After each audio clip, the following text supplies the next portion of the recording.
Olá, pessoal, sejam bem-vindos. Mais uma aula aí da disciplina Atividade Física para Terceira Idade. Eu sou a professora Elisângela de Souza Bernardino. Hoje nós vamos falar sobre abordagem funcional do exercício físico, parte 1. A aula de hoje, ela está com base no texto de Taylor e Johnson, 2015. No final desta aula eu vou mostrar a referência e aí você pode estar lendo o texto aí, se aprofundando sobre esse assunto, ok? Então, o que nós temos de agenda desta aula? Então, nessa aula nós vamos falar sobre os fundamentos da abordagem funcional do exercício físico ao idoso. Nós vamos falar sobre os princípios do exercício físico e da prescrição, né? Quais são os princípios básicos que nós vamos falar aí nessa abordagem funcional, ok? O que nós temos para falar aí sobre fundamentos da abordagem funcional do idoso ao exercício? Então, nós começamos aí com esse esquema. Ele é um esquema bem básico, né? Que traz aí uma perspectiva relacionada às diretrizes. E aí nós vamos considerar as diretrizes internacionais do Colégio Americano. Nós vamos considerar as diretrizes da Organização Mundial de Saúde. E aí, partindo dessas diretrizes, né, nós vamos então aplicar os princípios básicos do treinamento. E aí, sobre os princípios básicos do treinamento, nós vamos lembrar então as aulas, os conteúdos que nós estudamos lá na disciplina de treinamento físico, né? Até mesmo vimos de alguma forma na disciplina de fisiologia do exercício, e que são princípios básicos para que a gente possa estar fazendo a prescrição do exercício.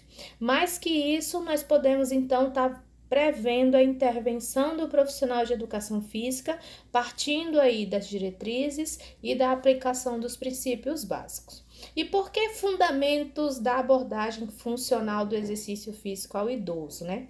Funcional vem da palavra aí cotidiano, estilo de vida, atividades do dia a dia do idoso. Então, quando a gente pensa o treinamento aí para o idoso, que não é um idoso que é atleta, o que seria essa abordagem funcional ao idoso? Então, quando eu pergunto o porquê a abordagem funcional do exercício físico ao idoso, então a gente entende que seria o quê? A apropriação das diretrizes para a aplicação dos princípios do exercício. Então, eu preciso conhecer essas diretrizes. Partindo deste conhecimento, o que eu vou fazer? Eu vou pensar um treinamento, uma intervenção que vai visar o quê? A promoção da independência desse idoso. Então, esse idoso vai passar a ter autonomia para realizar atividades básicas do cotidiano dele, né? Então, eu começo a associar isso numa perspectiva da abordagem funcional. O que mais que nós podemos falar sobre isso? Quando eu penso na questão da abordagem funcional, eu tenho que considerar também que quando eu faço a combinação dos componentes de treinamento, prevendo aí que esses componentes podem ser modificados, e aí eu faço essa associação pensando que esse idoso precisa ter independência nas atividades diárias, então automaticamente eu tenho que trabalhar algumas capacidades físicas que são inerentes a essa autonomia, a essa independência. Então eu posso pensar aí, por exemplo, o aumento do condicionamento, né, desse idoso, ele tem que ter o aumento do condicionamento físico e a melhora de respostas fisiológicas. A partir daí eu vou pensar as capacidades de força, flexibilidade, equilíbrio, agilidade, né, e até propriamente a resistência cardiorrespiratória como variáveis aí importantes nessa perspectiva da abordagem funcional. Muito bem. E o que mais que eu preciso considerar na estruturação desse programa de exercício? Então, quando eu vou pensar um programa de exercício para o idoso, eu tenho que pensar o quê? O que é comum eu pensar no exercício normal para um jovem, um adulto. Só que eu vou pensar de uma forma mais específica voltada à questão funcional do idoso. Então, veja bem, eu preciso pensar o exercício centralizado nesse idoso. Eu preciso ver qual é o objetivo que esse idoso quer, então vai ser orientado pelo objetivo dele. Os resultados que eu vou alcançar, eu tenho que estar sempre avaliando, mensurando, vendo se teve eficiência. Eu preciso considerar que esse idoso tem atividades funcionais no cotidiano dele, e aí o que ele faz no cotidiano dele, qual que é a limitação e o que eu posso dar mais eficiência para aquela realização da atividade diária dele. Eu preciso fazer uma triagem. Essa triagem aí pensando uma avaliação das capacidades físicas, um teste, né, de capacidade funcional, onde eu possa verificar que perfil, que idoso é esse que eu estou trabalhando. Eu também preciso considerar a segurança, tanto na estruturação do programa de exercício, quanto o ambiente físico onde eu vou realizar esse exercício. Esse idoso precisa ter segurança para a realização desse exercício. Eu preciso considerar também que esse idoso precisa estar com uma avaliação médica, ele precisa estar em boas condições de saúde e com prescrição médica também, se for um idoso com muitas limitações ou um idoso com atividade muito avançada, ok? O que mais que eu preciso considerar? Então, quando eu penso na perspectiva do treinamento, a participação do idoso no exercício físico, alguns fatores são modificáveis, né? Quais seriam esses fatores que a gente precisa entender? Então, na perspectiva da abordagem funcional, que vai culminar diretamente aí no cotidiano, na execução, na autonomia, na independência desse idoso no dia a dia, então eu preciso considerar que o idoso, quando ele for fazer ou participar do exercício, eu preciso entender e observar que amplitude de movimento eu vou trabalhar. Então, esse é um fator modificável de idoso para idoso, de capacidade funcional para capacidade funcional. Conforme eu for trabalhando isso, eu vou identificando, eu avalio a capacidade funcional, eu sei a limitação daquele idoso, então eu posso prever a amplitude de movimento que eu vou trabalhar com aquele indivíduo conforme a sua aptidão física. Eu preciso ver a intensidade que eu vou trabalhar com aquele idoso, a duração, quando é que eu vou fazer progressão de treino com ele, qual que é o tipo de exercício que atende melhor à realidade, o cotidiano, o estilo de vida daquele idoso, quanto tempo eu vou trabalhar com aquele idoso, cada treinamento, cada programa, quanto que é recomendável conforme as condições dele, quais são os equipamentos que eu vou trabalhar. Então, esses são fatores que nós chamamos de fatores modificáveis, e que eu posso estar fazendo adaptações aí, tá alternando, tá ajustando para eu atender esse idoso da melhor forma e garantir a participação dele no treinamento de forma eficaz e segura. O que mais que a gente pode comentar sobre essas questões dos cuidados aí na perspectiva da abordagem funcional do exercício?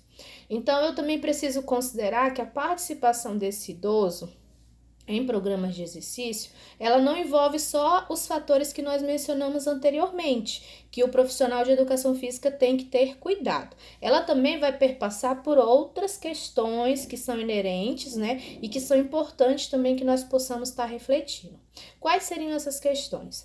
Primeiro, o transporte, como que esse idoso faz o transporte dele, é carro, é bicicleta, é a pé, como que é esse transporte, quais são os fatores psicológicos que estão presentes ali naquele perfil de idoso que você está acompanhando, quais são os recursos na comunidade que você tem para estar trabalhando com esse idoso, os horários e os programas de exercício que você vai estar pensando para esse idoso, qual que é o melhor horário para atender as necessidades dele. O custo do programa de exercício, né, muito embora o idoso seja um cliente fiel, qual é o custo desse programa, como que eu vou levar esse programa para ele, os riscos associados à prática do exercício, então eu tenho que cuidar, tenho que ter cautela e pensar bem conforme as condições de saúde, a capacidade funcional desse idoso, até mesmo o diagnóstico da aptidão física, como é que eu posso estar utilizando esse exercício de forma positiva para minimizar os riscos e não oferecer riscos para ele com essa prática. Quais são as precauções de segurança que eu vou ter durante a realização do exercício, o local onde eu vou trabalhar com esse idoso, quais são as condições médicas que esse idoso tem, é um idoso iniciante, é um idoso sedentário, é um idoso com limitações, com muitas doenças associadas, é um idoso com mobilidade reduzida, quais são as precauções que eu preciso ter com esse idoso, os tipos de exercício que eu vou trabalhar. Esse tipo de exercício ele vai estar relacionado diretamente com a capacidade funcional, com o tipo de idoso que eu estou lidando, né? As condições de saúde dele e as condições de condicionamento. Então, eu tenho que pensar o meu idoso tem um condicionamento X, a necessidade dele é essa, então meu treinamento, meu tipo de exercício tem que envolver diretamente a necessidade dele. Então, o tipo de exercício físico, ele também vai ser um ponto-chave na hora de eu prescrever, de eu organizar esse programa de treinamento. Eu também preciso entender que para trabalhar com essa clientela, e não só com essa clientela, com a parte de prescrição, periodização de exercício, eu preciso ter conhecimento e experiência. Então, eu preciso estar estudando, eu preciso estar me engajando cada vez mais para eu estar preparado para trabalhar com essa clientela. Então, eu preciso sempre estar buscando novos conhecimentos e se atualizando para eu oferecer o melhor atendimento a este público, ok? E aí, quais são os princípios básicos do exercício físico e da prescrição para que eu possa, então, de fato, ter uma eficiência na parte da programação, da periodização do treino desse idoso de uma forma eficaz? Então, primeiramente, eu preciso pensar que os princípios básicos do exercício físico e da prescrição, eles são componentes essenciais. Essenciais para o quê? Essenciais para você prescrever e tratar a especificidade dos objetivos e da atividade do participante. Então, partindo da especificidade do que meu cliente quer, eu consigo, então, utilizar esses princípios básicos como sendo essenciais. Isso independente da idade ou da capacidade funcional. Então, eles são essenciais estar presente numa periodização, na elaboração de um programa de exercícios, ok? Quais que seriam esses princípios que Taylor e Johnson destacam muito bem no texto deles? Então, Taylor e Johnson, eles falam de 7 princípios do exercício físico, né? O primeiro princípio, ele coloca que é o princípio da adaptação. E aí, no princípio da adaptação, a gente ressalta aí a importância do estímulo, esse estímulo que é desencadeado nos sistemas corporais. E aí, conforme o exercício físico desencadeia esse estímulo, tira o nosso organismo da homeostase, o que vai acontecer? O sistema, ele busca esse equilíbrio e aí estimula até que nosso corpo alcance o equilíbrio nos sistemas fisiológicos. Então, a gente tem um princípio da adaptação. Perante o princípio da adaptação, vem o próximo, que é o princípio do limiar. Então, para que eu tire esse indivíduo do princípio da adaptação, que ele já alcançou a adaptação do treinamento, eu preciso de um estímulo superior ao que eu dava anteriormente. Então, nesse estímulo superior, que eu vou estimular o meu corpo a trabalhar além, com a capacidade de desempenho, além do que eu estava esperando, além do que se esperava, então eu tenho um princípio do limiar. Aí, na sequência do princípio do limiar, nós temos o princípio da sobrecarga, que é semelhante ao do limiar, mas aí já pensando o quê? Que eu tenho um estímulo superior de costume, esse indivíduo consegue ter um estímulo além do que ele já recebia, e esses estímulos provenientes lá de volumes e intensidade aumentado, eu posso estar trabalhando com esses dois componentes, e aí nesse estímulo aumentado a partir do volume ou da intensidade, eu crio novas adaptações, eu busco novas adaptações. Então, percebam que é um trabalho ali em conjunto, princípio da adaptação, princípio do limiar e princípio da sobrecarga. E o quarto princípio, que é o princípio da progressão, eu tenho um aumento contínuo do nível de trabalho. Então, toda vez que o indivíduo vai progredindo, ele vai atingindo novas adaptações fisiológicas, eu vou dando um aumento contínuo no nível de trabalho. Novos estímulos, novas adaptações. E assim é o processo de treinamento para que eu consiga, de fato, atender às necessidades daquele treinamento. O que mais que nós temos para falar? Aí nós temos mais 3 princípios, né, para a gente encerrar a conversa sobre os princípios. Nós temos o princípio da manutenção, o princípio da regressão e o princípio da especificidade. No princípio da manutenção, seria o quê? Eu alcancei os efeitos fisiológicos desejados e a partir desses efeitos fisiológicos desejados, então agora eu vou manter. Vamos trazer aí o exemplo do nosso idoso que deseja, por exemplo, ter força e flexibilidade. Então, à medida que eu elaborei os programas de treino, eu fiz a periodização dele, estou acompanhando ele no treinamento e eu percebi que ele alcançou os efeitos fisiológicos desejados. Então, agora, o princípio da manutenção, ele vai manter um estímulo apropriado para que ele continue com esse efeito fisiológico desejado. Então, eu preciso manter o estímulo numa intensidade, num volume adequado, para que esses efeitos continuem sendo mantidos. Ok?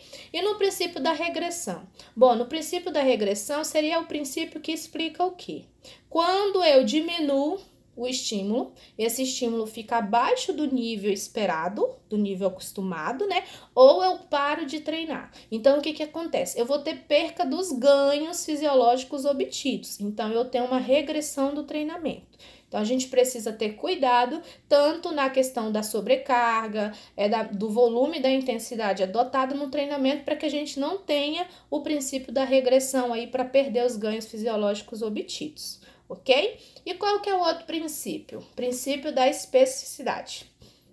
Esse princípio, ele é um princípio muito importante, é o princípio básico que vem lá junto com o princípio da adaptação, o princípio da progressão, e ele vem dizendo o quê? Que há uma especificidade de exercício, de treinamento. Então, para que eu consiga o estímulo adequado para determinada variável que eu quero trabalhar, para determinada capacidade física que eu quero trabalhar, então eu preciso considerar a especificidade desse estímulo, ou seja, um tipo de exercício específico para que eu possa alcançar a mudança que eu desejo no sistema corporal específico. Por exemplo, para eu trabalhar força muscular, eu vou ter estímulos próprios, exercícios próprios para força muscular que vão estimular o desenvolvimento, a mudança, né, desejada no sistema neuromuscular, ok?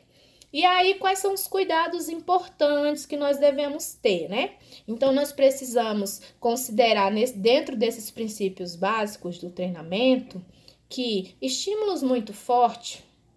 Percebam que em todos os princípios nós precisamos de estímulo, né? Mas estímulos muito fortes, no idoso, eles vão estar associados a risco de lesões. Então, a gente tem que cuidar, saber a capacidade funcional desse indivíduo, saber o nível de condicionamento dele, conhecer as limitações, né? Para que eu não coloque estímulos muito fortes que venham oferecer risco de lesões. Além disso, eu preciso também pensar o treinamento excessivo. Então, quando eu treino excessivamente com esse idoso, eu posso contribuir para o desinteresse, a desmotivação dele e ele não querer mais fazer o exercício. Então, eu tenho que ter cuidado para que meu treinamento tenha uma dose certa e não uma dose excessiva ao que o idoso precisa. Além disso, também tem um estímulo muito fraco. Então, quando eu nem posso ter um estímulo forte demais e nem posso ter um estímulo fraco demais. Muito forte, lesões, muito fraco, ausência do efeito. Então, eu tenho que ter um meio termo aí e tá bem antenado que perfil, que capacidade física, que objetivo esse meu idoso tem, e é isso que vai guiar aí as especificidades do meu exercício, ok?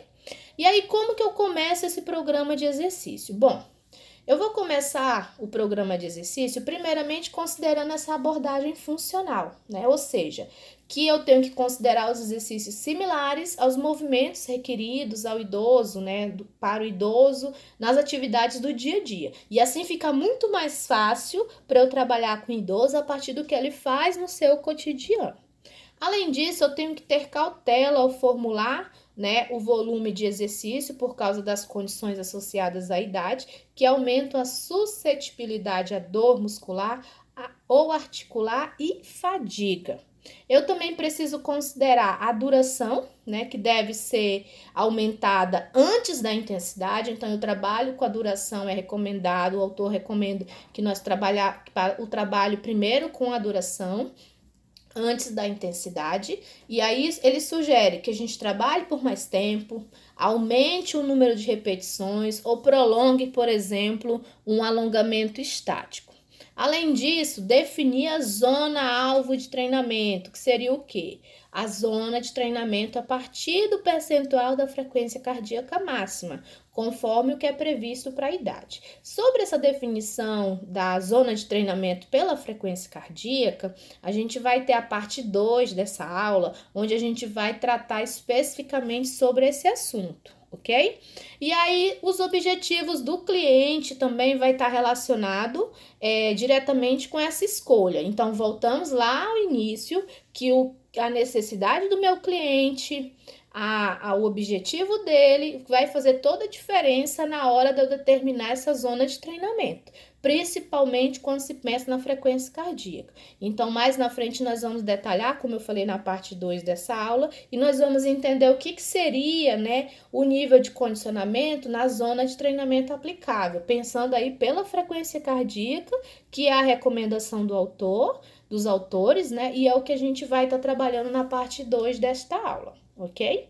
E aí, quando eu já tenho esse indivíduo treinado, eu já tive aqueles cuidados iniciais com a prescrição do treinamento dele e esse indivíduo, esse idoso progrediu. Eu já tenho então uma progressão do treino. Como é que eu posso proceder? Recomendações aí para vocês. Então, primeiro momento, eu já tenho em mente que a duração adequada do exercício foi alcançada. Esse indivíduo já consegue trabalhar o exercício com a duração adequada. Então, o que eu posso fazer agora? Aumentar a intensidade. Aumentar a intensidade significa o quê? Trabalhar um equivalente metabólico mais alto. Então, eu preciso de exercícios que aumentem o gasto energético, que aumentem a demanda metabólica desse idoso. Então, o que eu posso fazer? Eu posso aumentar a carga, e aí já pensando que esse idoso já teve adaptação, agora eu preciso de sobrecarga e progressão do treino. Então, eu posso aumentar a carga, eu posso trabalhar em uma amplitude maior de movimento, e aí sobre amplitude maior de movimento a gente tem que pensar que esse idoso, ele já tem o fortalecimento neuromuscular, ele já está em condições que eu possa trabalhar uma amplitude maior de movimento com ele. É lógico que eu também tenho que considerar as limitações. Então, se for um idoso que tem limitação de movimento, então eu tenho que considerar dentro da especificidade dele e da individualidade biológica dele, se é possível trabalhar essa amplitude maior de movimento. Eu posso também já nessa etapa graduar a contração isométrica para uma contração isotônica, então já posso começar a trabalhar outros movimentos que não movimentos em isometria, né? Então eu já começo a avançar um pouco mais com esse idoso. Eu posso progredir de uma contração concêntrica para uma contração excêntrica, e aí ressaltar que a contração excêntrica, se o idoso não tiver com fortalecimento neuromuscular, ele pode ter um risco de lesão aumentada. É por isso que essa fase é quando o indivíduo já está com nível de condicionamento, já está no nível de treinado, então eu consigo progredir da contração concêntrica para uma contração excêntrica. Eu consigo também já, como uma forma de mudar, né, de adequar essa intensidade, de dar uma sobrecarga no treinamento, mudar a posição do corpo para aumentar o nível de dificuldade de um alongamento, por exemplo, eu já posso estar trabalhando. E chamar atenção para vocês que as mudanças de intensidade ou duração não devem aumentar o volume total de exercício em mais de 10% por semana. Então, se eu for trabalhar o componente intensidade ou duração, eu tenho que considerar que semanalmente é recomendável que o volume total do exercício, ou seja, o programa da sessão que você está trabalhando naquele dia ou da semana, ele não aumente acima de 10%, né, a cada semana. Ok? E o que mais que a gente tem que considerar para a gente finalizar essa conversa? Então, a gente tem que considerar também que as diretrizes para aumento recomendam que na duração a gente aumente de 5 a 10 minutos por sessão ou semana. A intensidade eu posso aumentar gradualmente e vai envolver ali de 50% a 85% da frequência cardíaca máxima para a idade. Então, essas são as recomendações aí para que eu possa aumentar ou mudar, né, o volume total de exercício semanalmente ou a cada sessão de exercício. Aí eu trouxe para você um exemplo aí de um idoso avançado, né? E aí, nessa questão das recomendações, a gente vai lembrar ali que ali ele está trabalhando com 50% do VO2 máximo, e aí ele está utilizando uma intensidade de leve a moderada, justamente pelo percentual ali de 50%. Numa frequência trabalhando de 3 a 4 sessões por semana e a duração curta de 10 a 15 minutos. Percebam aqui que é uma situação de um idoso avançado. Como que eu poderia trabalhar com esse idoso avançado? Para a gente poder fechar a nossa conversa de hoje. E aí, gente, essas são as referências da nossa aula, o que nós estudamos agora na parte 1.